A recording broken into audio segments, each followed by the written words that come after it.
So I came across this map on TikTok showing where all of the different reported UFO sightings come from, and I saw a lot of people in the comments very quickly point out that the US has so many more sightings than the rest of the world. There were a lot of theories about why this could be true, and a lot of people were speculating that one of the reasons for more reports here in the US is because people are reporting what they believe are UFOs, when in reality, maybe it's actually military aircrafts that are doing some type of testing. And no matter what the real reason is, that's not what I want to do a video about. This evoked a memory inside of me about one of the spookiest stories I've ever heard of, and that's the story of Dyatlov Pass, which is still unsolved today. Now, a lot of you probably know of this story, but what you might not know is that the night all of the chaos unfolded, there were multiple reports in the area of unidentified objects in the sky that were being described as almost like orange-colored orbs floating. And this happened in Russia.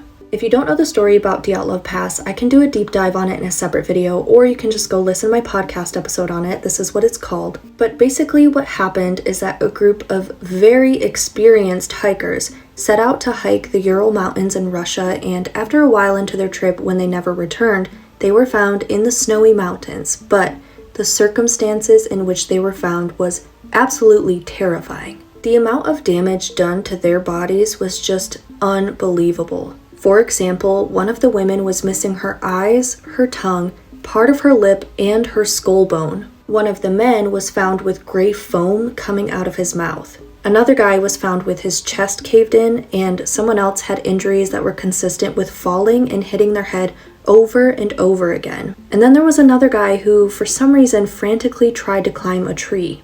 I came across photos of them after their bodies had been thawed out, and I swear it scarred me. It's so scary to see a human being in that condition. When their camp was found, they noticed that for some reason they had cut their tent from the inside. They ran out with no shoes, no socks, and they didn't bring their winter coats or any climbing gear at all. They found the remnants of a campfire next to two of the men's bodies, and those men were stripped down in just their underwear. And mind you, we're talking about -13 to -22 degrees. It's all just very strange, and as you can imagine, the theories for this one range quite a bit from things like Yetis, the possibility of something called a slab avalanche, all the way to UFOs like the ones reported in the area that night, and Russian military testing.